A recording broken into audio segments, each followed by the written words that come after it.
د پیسو د شمیرلو لپاره ځینې تمرینونه ترسره کوو. دلته موږ 6 دانې سکې لرو. دغه ټولې سکې امریکايي دي.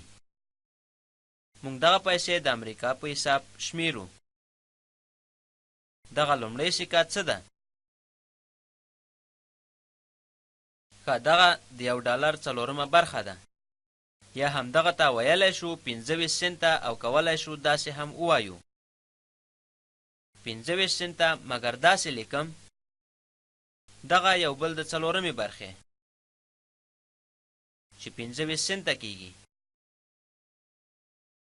دغه یو لیک شانته بل ډول لیدل کیږي. د سکې بل مخ ده، دغه د سکې بل مخ ده، او دغه هم 25 سنته ده. دغه 3 روبه دلته دي. دغه څلورمه برخه په څه اندازه پیسې ښیي؟ 25 جمع 25 مساوي په 50 کیږي، جمع 25 مساوي په 50. دغه 3 برخې 50 کیږي. پام وي چې 100 سنته $1 کیږي. دغه تر اوسه کم له $1 څخه ده. زمون کار تر اوسه نه ده ختم شوی. دغه 5 سنتي سکه دلته ده چې 5 سنته ښیي، او 5 سنته نور. دغه د سکې مخ ده او دا یې هم شا. نو دغه 5 سنته نورې دي.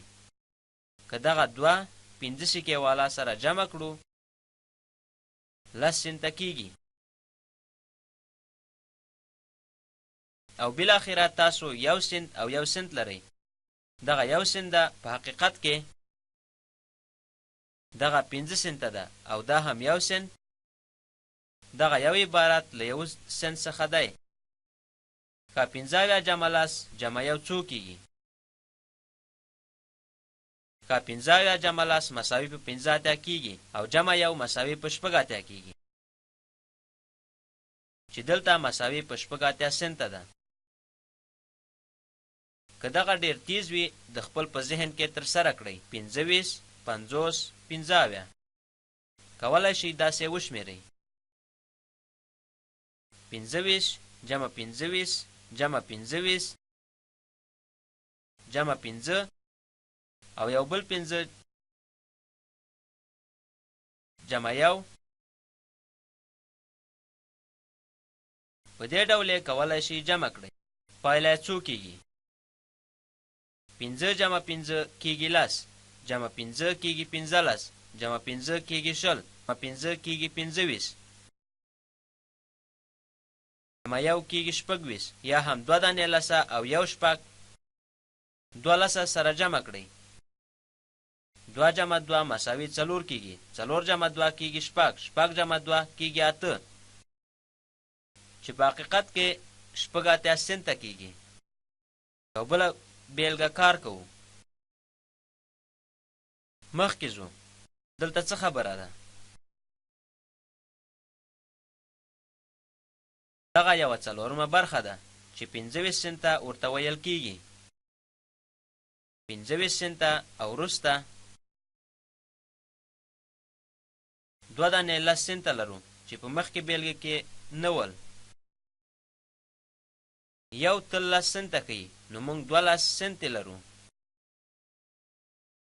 چې هر یو 10 سنته ښیي. وروسته بیا 2 دانې 15 سنتي لرو چې هر یو 15 سنته ښیي. همدا شان لرو 4 دانې 1 سنته، 1 2 3 4. اوس هر یو سنت بیلوو د دغه په ډول، یا هم وایو 4 1 سنته چې هر یوې 1 دانه سنت ښیي چې په مجموع کې کیږي 4 سنته. په دې ډول کار کوم. ښه 1 2 3 4 4 کیږي، او وروسته دغه سره جمع کوو. 5 جمع 0 جمع 15 کیږي، جمع 5 15 کیږي، جمع 4 19 کیږي. 19 یو دانه لاس او 9 دانې یو دي. یو دانه لاس د لسیس په خانه کې ږدو.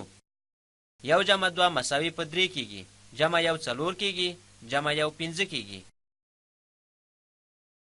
دغه 5 دانې لسه دي. 15 لسه او 9 دانې یوه 9 50 کېږي. دغه یو دانه 9 50 سنته ده. پاموي چې موږ نورې سکې هم لرو، مګر دغه لږ قیمتونه د مخکې په پرتله ښیي. دا د دې لپاره چې موږ ډېرې سکې درلودې چې ډېر قیمتونه یې نه ښودل، د دغه په څېر چې دلته مو 4 یو سنتي درلودل، په داسې حال کې چې په مخکې بیلګې کې مو 3 روبه درلودل. هر یو له دغو برخو مساوي په 25 سنته ده. نو موږ کولی شو ډېرې پیسې د کمو سکو په واسطه په لومړي بیلګه کې وښیو.